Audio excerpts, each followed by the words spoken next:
But at the same time, if I would look at my idea about what I think is quality, I would say that it doesn't matter what kind of art, it must surprise me in one way or the other, and hopefully also teach me something about myself or other human beings or something else. And it can be done in some sort of beauty or craftsmanship or so, but that is quality at its best. And of course it's very difficult to have some sort of continuity or whatever you say with that, because you can't do it the same way, because it then won't surprise me anymore. And to be able to do that must be, of course, very difficult, but that's what I'm after. But last night I performed with a group in a small town in Sweden, Skåne, and I had a big discussion with an audience member afterwards who said, I did not like this performance, but I respect that it was of extreme quality. I did not like it, but I understand that it has a high standard of quality. I bet this person is not going to come to another dance performance, but she's going to state that she saw a high quality performance, but she didn't like it. And I didn't know, and I said, well then apparently there was no quality in it for you. And I mean I totally respect if you would say to me that there's no quality in this performance.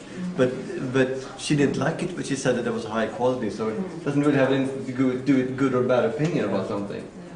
Because she apparently felt that the dancers were well educated and blah blah blah blah, and that gave it a high quality. But it must be possible to estimate the quality of the work without liking it. Yes. Yes. And then you are into another measure, I think, which is discussing professionality. I mean, it could be part of it. What you mentioned, I would say you are judging it, or the person who didn't like it, but it was good quality. Then you have put another parameter. She said to me, she said, yes. Then there is another parameter which has to do with professionalism. I think, that you have certain parameters. As a trained eye or whatever, I think you could be an audience too. Now is a good moment. What are the parameters to say this is professional? Yes. I was in a seminar, 1983, I remember, a 3-day seminar that ended up with that we tried to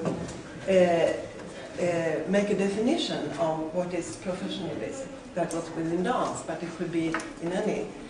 And it took some time, but some parameters we could identify for this. It had to do with education, it had to do with some other things too.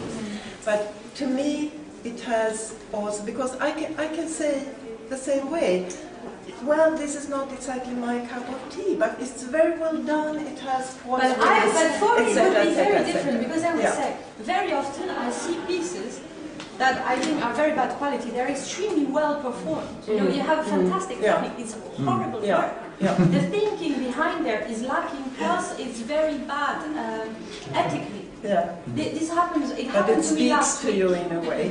No, I mean this is also how the jurors discuss. Yes.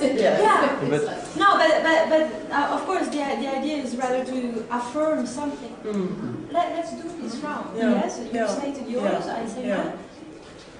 For me, if there would be something general that would allow me to say this is quality work, whether I like it or not, it would be a coherence between a thinking, which is progressive, trying to redefine, trying to open up a definition of what is at stake in a performance, and a congruence between this and its realization, meaning that it would transport, it would have found a way to transport its thinking. Sitting also as a reference group in Kulturrådet at the moment.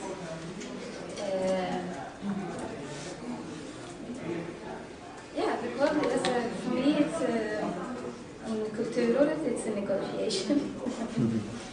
For myself, it's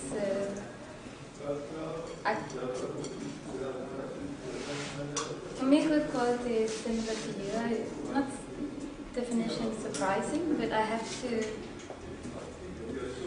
have a quality piece has to get me thinking somehow and has to affect me in a both mental and bodily way. I would say And that is, and that's meaning that I don't like all dance. It's meaning that I kind of have a quality for reading books, if I'm watching films, if I see dance, whatever. And of course it's a very personal way of thinking with all my knowledge and with all that I have been reading up till now, what I have been seeing up till now, what I've been living through, whatever, including everything. But then I have to say that I can sometimes know whether I'm going to like a piece or not before I walk in. So therefore, it's got nothing to do with the piece, it's my expectation. I'm you know, like, I don't know if that's got anything to do with it, but You can't tell before anyway. well, it's got to do with lots of things. What I think of the person, my life, the subject. Does it happen that you change your mind during? Yeah. But then you have those great experiences. About the expectations. Yeah, but then you have those great experiences during the show where, you know, all of a sudden you're like, oh my god, I'm not even watching this, you know. But then sometimes you don't have that experience, so